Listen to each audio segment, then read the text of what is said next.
Welcome back to San Antonio Living. This is a very important story that we're about to share with you. Women and children are being sold for sex right here in San Antonio, and many of these victims were lured into the sex trade by people that they trusted and loved. These women want you to know what's going on here in San Antonio, so they shared their stories with News 4 WOAI's Christina De Leon. They also told her about a very special agency called Embassy of Hope and how it's changing many women's lives here in San Antonio. Thanks for doing this story. It's very scary to me as a mom to hear about all of this actually happening in San Antonio, because it seems like it wouldn't happen here. I know you think, but it is really in our own backyards. It is gut-wrenching. It is so sad. I mean, it's a story that we had to tell. Take a look. Nasty. Just plain nasty. Ain't no other word but nasty. I would just, after I would do something that I would sell my body, I would do the drug just to numb myself and not feel the touch or whatever gross thing they did to me. This woman, who doesn't want to be identified, tells me her boyfriend helped her get hooked onto drugs and ultimately sold her for sex. She's sitting down with me to share her story of how she eventually became a madam. The women that were walking the streets that were making money, but sometimes were hungry, were cold, were dirty, needed a place to lay their head, needed protection, needed the drug when they didn't have the money, and that's what I saw. Well, my heart goes out that there are children and women that have such a huge need that is not being met. Elizabeth Crooks founded Embassy of Hope, a faith-based organization that counsels sex trafficking victims. And this is one of the rooms. Crook walked me through the home where she's set up for women who've endured so much. I just can't believe that a mother would let her daughter go away with a man so he can do that. Now, 31, this woman tearfully tells me how her own mother sold her for sex when she was only 8 years old. No, I didn't want to look at him. I didn't want to see him. So I would either look away, or sometimes I would, like, I don't know, I'd see myself almost like it was happening to somebody else and I was watching it from a distance or something. But even at such a young age, she knew it was wrong and escaped by running away. And I knew that I had to run because if she got me, she'd kill me. And I just kept running, and I found the police station, and I ran in, and I told them everything, and they took me to the hospital, and they went and got my sisters.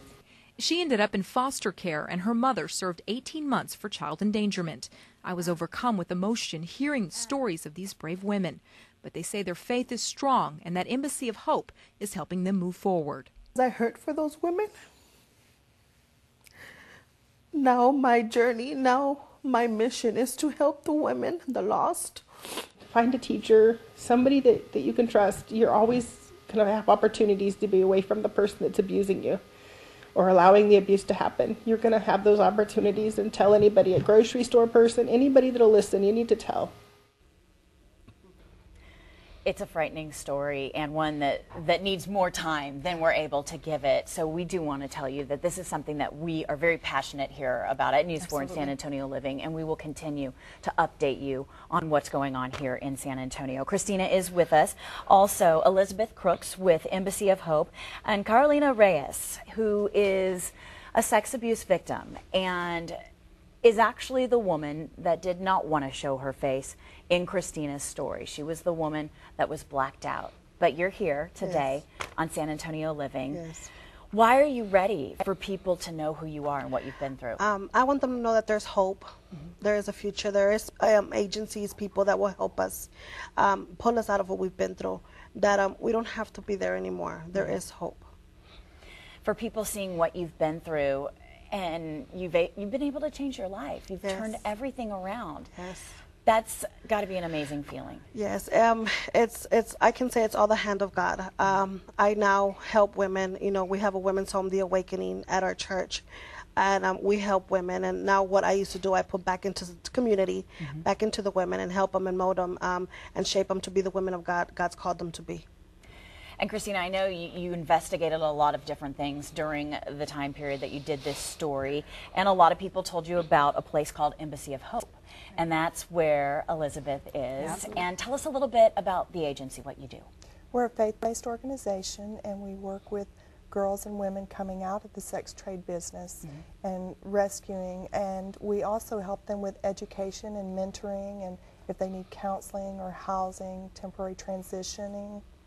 Tell people right now, I mean, seriously, because I'm a parent, I have 2 girls, I work in the news business, and I did not know that this actually goes on in San Antonio. Did you, before you did the story? No, I didn't know how prevalent it was. I heard about it, you know, you always hear about these things, but you don't know that it's actually happening on the west side. Yes. I mean, it really is. And she's seeing these girls. Elizabeth is actually getting them and seeing them and talking to them.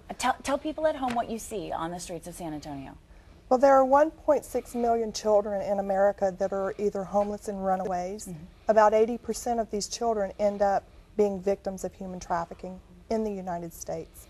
It's very large. There is a huge vulnerable population of these children that are either in foster systems or the juvenile system that are falling through the cracks because they don't know what to look for to see these symptoms going on. And it's a common denominator that the children are being prostituted.